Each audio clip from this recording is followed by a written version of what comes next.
सगळ्यांना क्रांतिकारी जय भीम।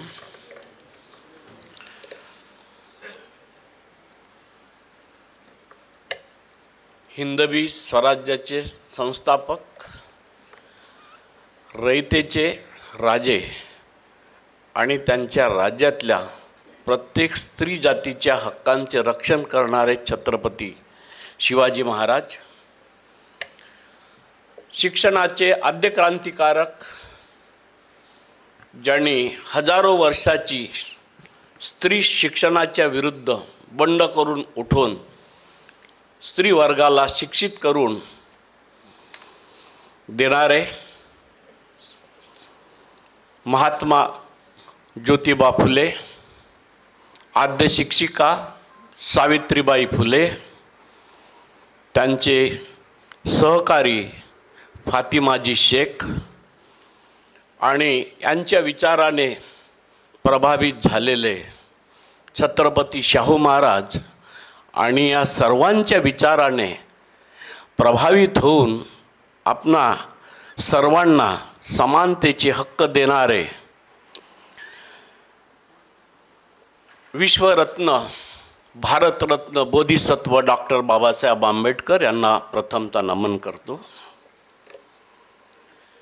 या संविधान फाउंडेशन नागपूर द्वारा विश्वरत्न भारतरत्न डॉक्टर भीमराव रामजी आंबेडकर तथा संपूर्ण मानवी समाजाचे कल्याणकारी डॉक्टर बाबासाहेब आंबेडकर संविधान सन्मान सोहळा 2024 व 2025 या अविस्मरणीय सोहळ्याला मंचावर उपस्थित माननीय श्री प्रतापजी वाघमारे, संविधान फाउंडेशनच्या अध्यक्षा श्रीमती रेखाजी खोब्रागडे, ज्यांनी देशात सर्वप्रथम नागपूर जिल्हा परिषदेच्या संपूर्ण शाळांमध्ये प्रथमतः संविधान ओळख कार्यक्रम राबवून समाजातील प्रत्येक नागरिकाला, विद्यार्थ्यांना भारतीय संविधानाची ओळख करून देणारे मोलाचे कार्य केलेले माननीय श्री इजेड खोब्रागडे, माझ्या सहचरिणी श्रीमती जयश्री खोब्रागडे आणि या कार्यक्रमाचे उत्तम संचालन केलेल्या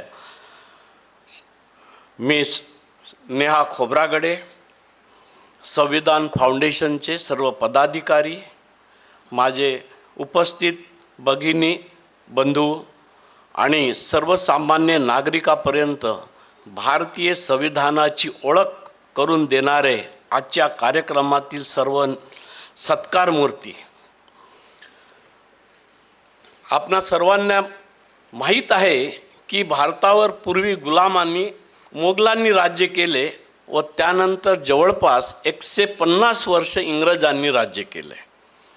मोगल साम्राज्यात किंवा ब्रिटिश राजवटीत हुकुमशाही पद्धतीने राज्यकारभार चालवण्याची पद्धत होती, परंतु त्यापूर्वी जवळपास 2000 वर्षापूर्वी भारतात वैशाली हे प्रथम गणराज्य प्रदेश होते आणि त्या गणराज्य प्रदेशात लोक त्यांचे प्रतिनिधी निवडून आणून त्यांच्या वतीने कारभार करायची प्रथा अंमलात होती आणि जेव्हा भारत स्वातंत्र्यापूर्वी ब्रिटिश सरकारने बरेच कायदे अंमलात आणले, परंतु राष्ट्राचा कार्यभार सुरळीत चालविण्याकरता त्या राष्ट्राला स्वतंत्र घटना आवश्यक आहे। जगातील विविध राष्ट्राच्या घटना निर्मितीचे कार्य विविध घटना तज्ञांनी केले, जसे जेम्स मॅडिसन यांनी अमेरिकेची घटना लिहिली, सॅम्युएल ग्रिफिथ यांनी ऑस्ट्रेलियाची घटना लिहिली, जॉक मॅकडोनाल्ड यांनी कॅनडाची घटना लिहिली, सिरियल रामाफोसा आणि मार्टिन होसेन यांनी दक्षिण आफ्रिकाची घटना लिहिली आणि मिशेल डेब्रे यांनी फ्रान्सची घटना लिहिली। या घटना लिहिण्यापूर्वी जेव्हा बाबासाहेबांनी कामगार पक्ष हा तयार केला आणि कामगारांच्या समस्या मुंबईसारख्या प्रांतात गिरणी कामगारांच्या समस्या काय आहेत, कोळसा खाणीमध्ये काम करणाऱ्या कामगारांची काय अवस्था आहे, त्यामध्ये ज्या भगिनी बाया काम करत होता त्यांची परिस्थिती काय आहे, आणि या सगळ्यांचा अभ्यास करून त्यांनी आज भारतात अस्तित्वात असलेले कितीतरी कायदे त्यांनी अंमलात आणलेत. त्यांनी बोनसचा कायदा जेव्हा अंमलात आणला तर ब्रिटिश सरकारला हे कळलंच नाही की ही संकल्पना कशी काय आली. तर बाबासाहेबांनी एक प्रश्न उपस्थित केला होता की जेव्हा भारतात रोजंदारी ही पद्धत चालू होती तर त्यावेळी आपल्या भारतात आणि काही अजूनही खेड्यात दर हप्त्याला मजुरी द्यायची ही प्रथा होती, आणि ही प्रथा इंग्रज आल्यानंतर त्यांनी मोडून काढली आणि ते महिन्याचा पगार करायला लागले. तर एका महिन्याचे हप्ते जर 4 केले तर 12 महिन्याचे 48 हप्ते होते, आणि जर आपण हप्त्यानी विचार केला तर हे 52 हप्ते होते. तर ह्या 4 हप्त्याचा पगार इंग्रज आपल्या कामगारांना भारतीयांना देत नाही हे त्यांच्या लक्षात आले, आणि त्यावेळी त्यांनी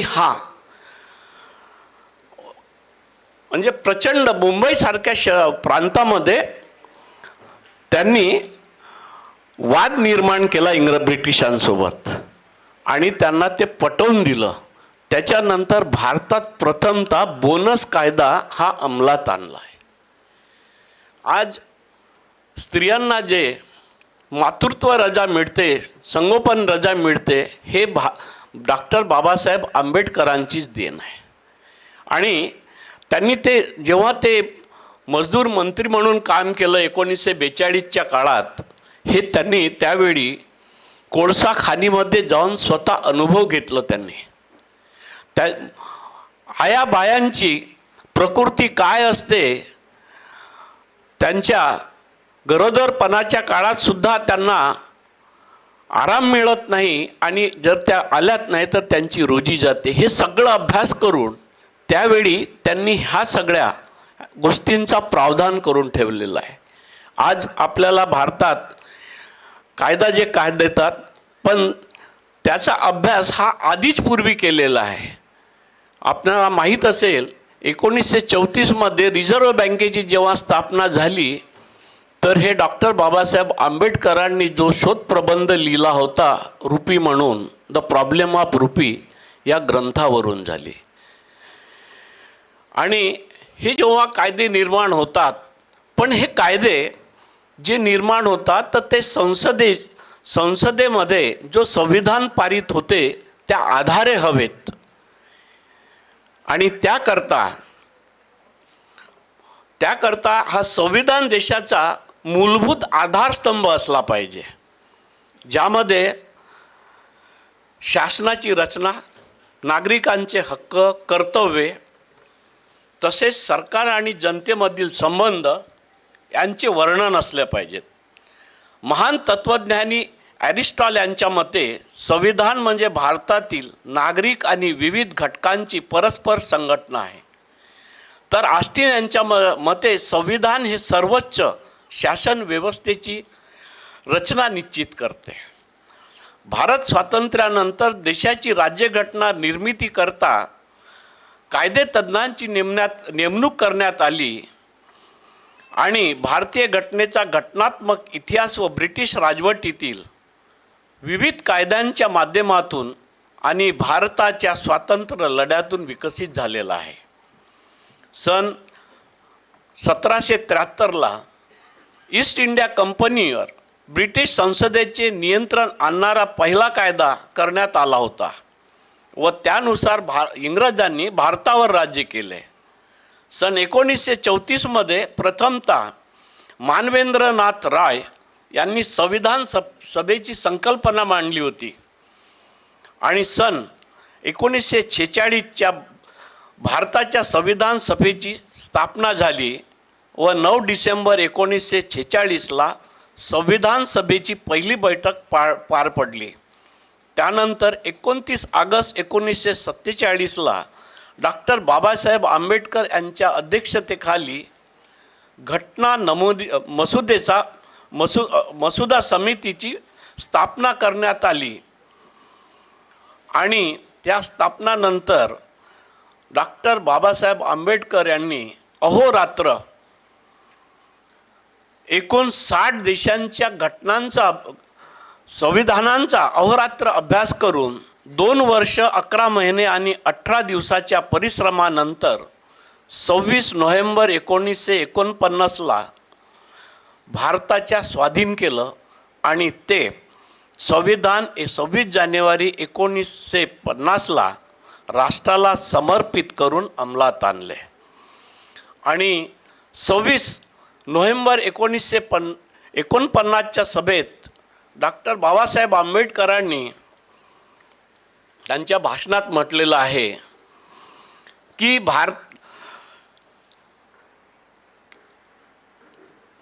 की संविधान हे कितीही चांगलं असेल परंतु त्यांची अंमलबजावणी करणारे लोकच किंवा प्रतिनिधी हे चांगले नसतील तर संविधान हे कितीही चांगले असेल पण अंततः ते चांगले सिद्ध होऊ शकणार नाही आणि जर प्रतिनिधी लोक नागरिक हे कितीही वाईट असतील परंतु संविधान हे चांगले इम्प्लिमेंट केले त्याची बजावणी केली तर अंततः संविधान हे चांगलेच सिद्ध होईल। जेव्हा बाबासाहेबांनी भारतीय घटनेचा मसुदा लिहिण्याचा सुरुवात केला तर त्यांनी बराचसा अभ्यास हा भगवान बुद्धाच्या प्रिन्सिपलवरून केलेला आहे। समता, समानता,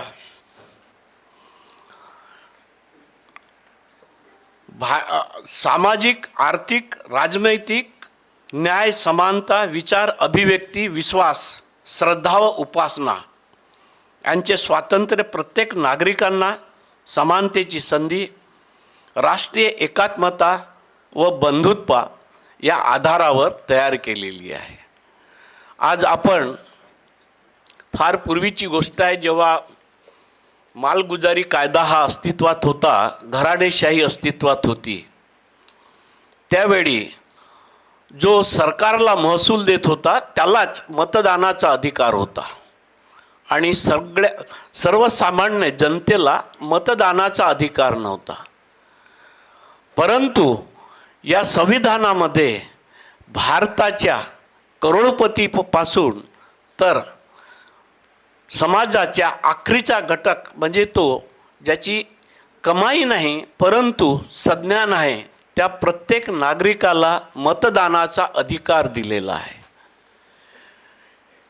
आणि त्यामध्ये शिक्षण, रोजगार, तुमचा व्यवसाय ह्या सगळ्यांच्या समानतेच्या संधी दिलेल्या आहेत।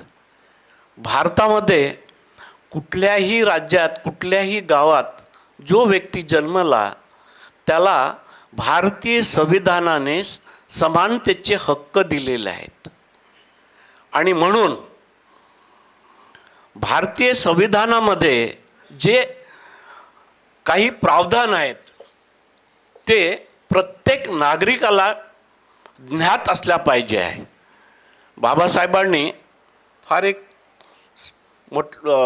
एक वाक्य म्हटलेलं आहे की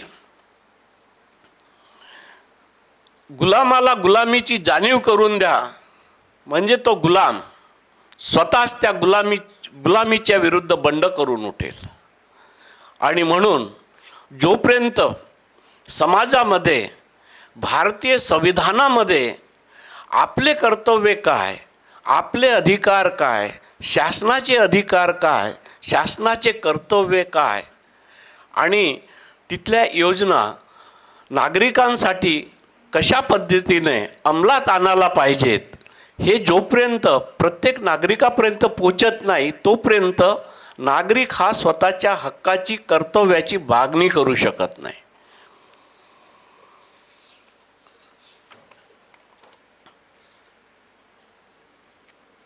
भारतीय संविधानामध्ये एकूण 394 अनुच्छेद असून 12 परिशिष्ट आहेत, ज्यामध्ये नागरिकांचे मूलभूत हक्क, समानतेचा, स्वातंत्र्याचा, शोषणाविरुद्धचा, धार्मिक, शैक्षणिक, सांस्कृतिक, संविधान उपाययोजनाचा, मूलभूत कर्तव्ये, संसदेची रचना, लोकसभा, राज्यसभा, विधिमंडळ प्रक्रिया, संविधानिक सुधारणा, राष्ट्रपती, उपराष्ट्रपती, पंतप्रधान, निर्वाचन आयुक्त इत्यादी निवडणूक प्रक्रिया, उच्च न्यायालय, सर्वोच्च न्यायालय याचे प्रावधान आहे. कलम 38 नुसार ज्या समाज व्यवस्थेमध्ये सामाजिक व आर्थिक, राजनैतिक न्याय हा राष्ट्रीय जीवनाचा सर्व संस्थांना प्राणभूत होईल अशी समाज व्यवस्था परिणामकारक रीतीने प्राप्त करून देऊन व तिचे रक्षण करून लोककल्याणाचे संवर्धन करण्यासाठी राज्य प्रयत्नशील राहील असे प्रावधान आहे. कलम 38(2) नुसार राज्य हे निरनिराळ्या क्षेत्रामध्ये राहणाऱ्या किंवा निरनिराळ्या व्यवसायामध्ये गुंतलेल्या लोकसमूहामध्ये देखील उत्पन्नाच्या बाबतीत असलेली विषमता किमान पातळीवर आणण्यासाठी आणि दर्जा, सुविधा व संधी यांच्या बाबतीत असलेली विषमता नाहीशी करण्यासाठी प्रयत्नशील आहे असे प्रावधान आहे. परंतु मला कधीकधी असं वाटते, या समाजामध्ये आजही विषमतेचा अंत झालेला नाही. एका फार छान पुस्तकामध्ये अध्यात्मक गुरु दलाई लामा यांनी फार छान उदाहरण मांडले आहे. त्यांनी जेव्हा जागतिक धर्म परिषदेमध्ये आखरीचं तेव्हा भाषण झालं, त्यावेळी त्यांनी हे म्हटलं आहे, एक माणूस दुसऱ्या मानवाला जोपर्यंत माणसासारखा वागणूक देऊन त्याच्यासोबत राहत नाही तोपर्यंत या जगातली विषमता मिटणार नाही. आणि मी कुठल्या जाती धर्माबद्दल बोलणार नाही, पण एकाही धर्मात, जगात अस्तित्वात असलेल्या एकाही धर्मात जे पंचशिलेमध्ये आहे त्याच्या व्यतिरिक्त काही सांगितलेलं आहे असं मला तरी आढळलं नाही. आणि म्हणून जर जगातली, आपल्या भारतातली जरी विषमता मिटवायची असेल तर जाती निर्मूलन हा डॉक्टर बाबासाहेब आंबेडकरांनी जो संकल्पना मांडली, हे जोपर्यंत अंमलात येत नाही आणि जातीमधील जे विषमता आहे, दुरी आहे, जो मिटत नाही, तोपर्यंत समानतेची संधी तरी मला वाटत नाही की आपल्या भारतीयांना मिळेल.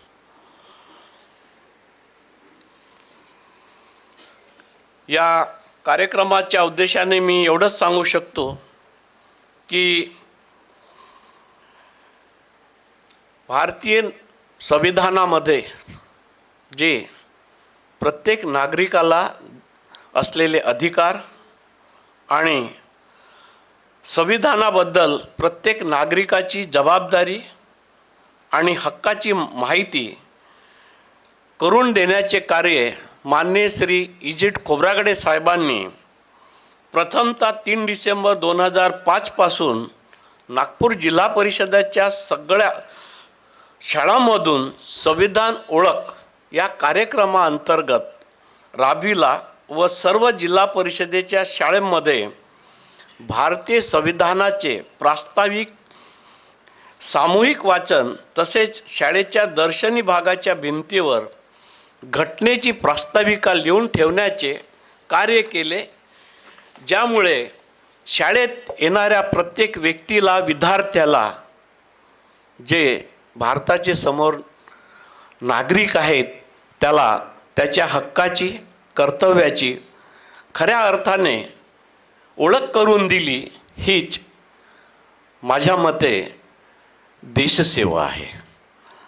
आणि हे देशसेवेचे काम मागच्या कित्येक वर्षापासून इजेट खोब्रागडे आणि त्यांची चमू करते आहे त्याबद्दल मी त्यांचे अभिनंदन करतो.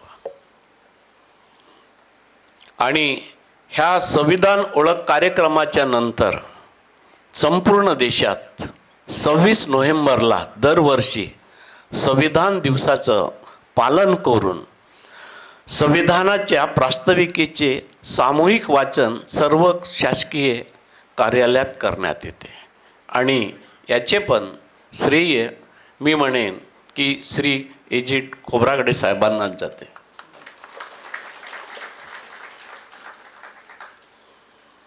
मी एक छोटासा उदाहरण देऊ शकतो, द्यायची इच्छा आहे, कारण की हे वास्तविकतेची आधारावर आहे. मी लहानपणी आठवते मला की 1977-78 पर्यंत कोणाच्या घरात, हिंदूच्या घरात माता संतोषीचे चित्र नव्हते. परंतु जेव्हा हा पिक्चर आला, गावखेड्यातले आजी आजोबापासून तर रांगत्या पोरापर्यंत असलेले व्यक्ती सगळे गाड्या बैल बंडीने जाऊन सिनेमा पाहून आले आहेत. आणि त्याच्यानंतर प्रत्येकाच्या घरात, बहुतेक लोकांच्या घरात संतोषी मातेचे व्रत पाळण्यात आले आहेत आणि फोटो लागले आहे. याचा प्रभाव असा आहे की वाणिज्यामध्ये, मी वाणिज्याचा म्हणजे कॉमर्सचा विद्यार्थी आहे, त्याच्यामुळे मी सांगतो आहे की बिझनेस मॅनेजमेंट अँड ॲडमिनिस्ट्रेशन हा जो सब्जेक्ट आहे त्यामध्ये असे म्हणता आहे की जोपर्यंत तुम्ही तुमच्या मालाची जाहिरात योग्य प्रकारे करत नाही तोपर्यंत तुम्ही त्या मालाची विक्री करू शकत नाही. आणि आज आपल्या समाजात मोबाईल, इलेक्ट्रॉनिक मीडिया, न्यूजपेपर्स, असे कितीतरी, दूरदर्शन, असे कितीतरी सोशल प्लॅटफॉर्म आहेत. आणि आपण कुठलाही ॲप उघडला तरी आधी ॲडव्हर्टाईज पाहावं लागते आणि नंतरच तुम्हाला तुमचे कार्यक्रम ऐकायला भेटतात. आजचीच गोष्ट आहे, मी असाच एक व्हिडिओ पाहत असताना डॉक्टर अमोल कोल्हे, जे मी सावित्रीबाई फुले या मालिकेमध्ये ज्योतिराव फुलेंचे रोल करतात, त्यांनी खंत व्यक्त केली की आज त्या सिरियलला काय म्हणतात ते, RTPC मिळत नाही आणि अल्टिमेटली ती मालिका बंद व्हायला लागेल. मी बरेचदा विचार करतो की ज्या काळामध्ये भारतातल्या एकाही स्त्रीला, ती कुठल्याही समाजाची असो, शिक्षणाचं अधिकार नव्हतं.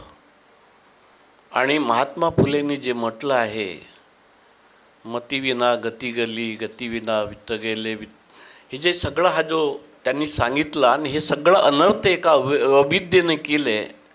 आणि त्या मालिकामध्ये जेव्हा महात्मा ज्योतिबा फुले क्रांतिज्योती सावित्रीला जेव्हा प्रबोधन करतात, ते एकच सांगतात की जर पुढच्या पिढींसाठी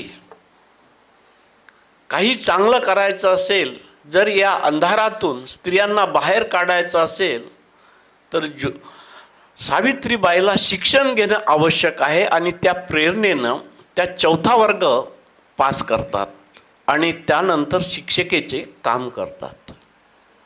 आणि म्हणून म्हणतो, तेव्हापासून प्रत्येक स्त्रीला हा शिक्षणाचा अधिकार त्यानंतर संविधानाने जरी दिलेला असेल, परंतु त्या महात्मा फुलेंपासून हे स्त्री शिक्षणाचं कर्तव्य सुरू झालं.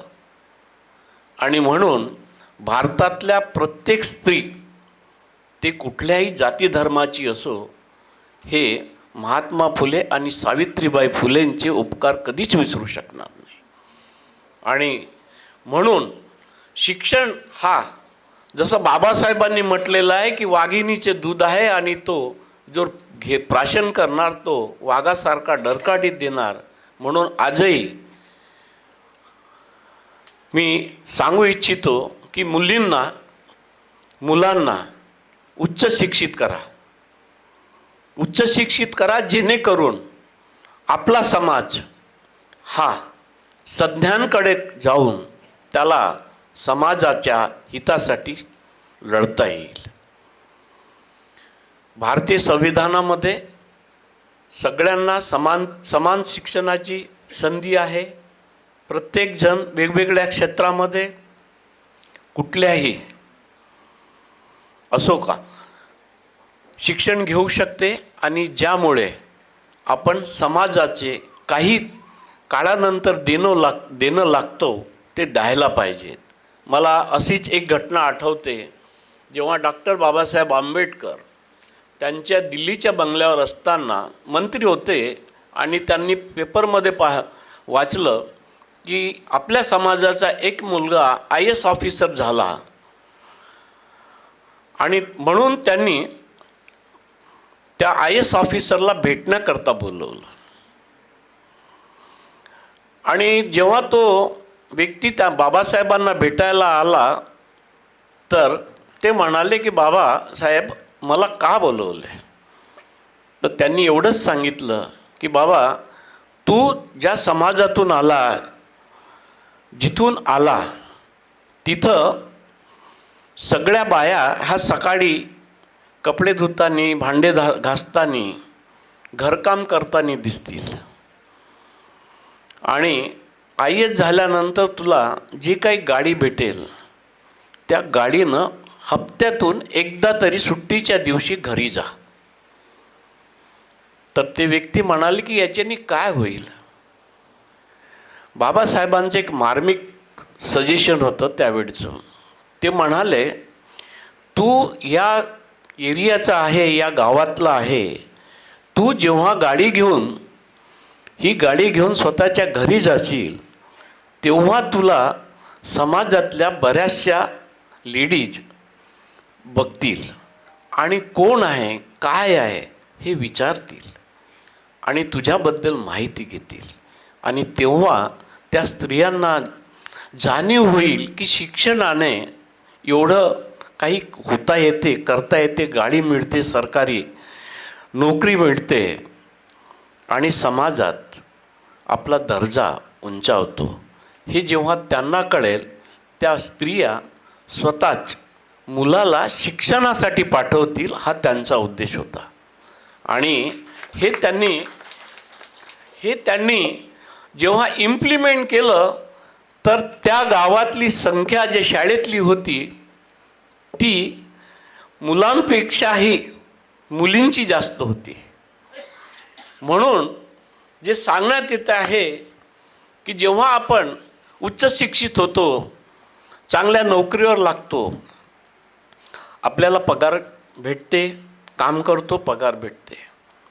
पण त्याचबरोबर ज्या आजच्या सत्कार मूर्तींनी ज्यांचे सत्कार केलेले आहे हे सुद्धा अशा विविध क्षेत्रामध्येच कार्यरत आहेत आणि त्यांच्या वेळेतून वेळ काढून समाजासाठी जे योगदान दिले हे त्यांचं प्रशस्त पत्र आहे. आणि म्हणून मी माझ्या बंधूंना, भगिनींना विनंती करू इच्छितो की जेव्हा आपण शिक्षित होतो, समाजात आणि कमवते होतो, त्यानंतर आपल्याला काहीतरी समाजाला देणं आहे याची जाणीव ठेवा आणि ते समाजाला देणं द्या, जेणेमुळे आपल्यासोबतच समाजाचा उद्धार होईल. आणि आजच्या कार्यक्रमात जे खोब्रागडे साहेब, इजेट खोब्रागडे साहेब आणि वाघमारे साहेबांनी संविधानाचं जे महत्त्व सांगितलं आहे ते विषय सोडूनच मी बोललो आहे आणि रिपीट न करता करावं म्हणूनच हे सांगितलं आहे. आणि असेच कार्यक्रम, जसं अजून तुम्हाला एक सांगायचं विसरतो आहे की काय, की रामायण आणि महाभारत जेव्हा रविवारी किंवा शनिवारी लागत होता तर प्रत्येक नागपूरच्या शहरात पूर्ण रस्ते हे निर्जीव व्हायचे. आणि म्हणूनच बऱ्याचशा ज्या लोकांनी रामायण महाभारत वाचलेलं नाही त्यांना ते रामायण महाभारत कळलं. आणि म्हणून जर अशाच प्रकारचे काही मालिका संविधानावरती सुरू झाली आणि दूरदर्शन किंवा इतर चांगल्या चॅनलवरून प्रसारित झाली तर मला हमखास खात्री आहे की भारतीय नागरिकापर्यंत संविधानाचे प्रावधान हे पोचेल आणि ते त्यांच्या कर्तव्य आणि अधिकाराबद्दल जागृत होतील. धन्यवाद. एवढे बोलून मी 2 शब्द थांबवतो. धन्यवाद. जय भीम, जय भारत, जय संविधान.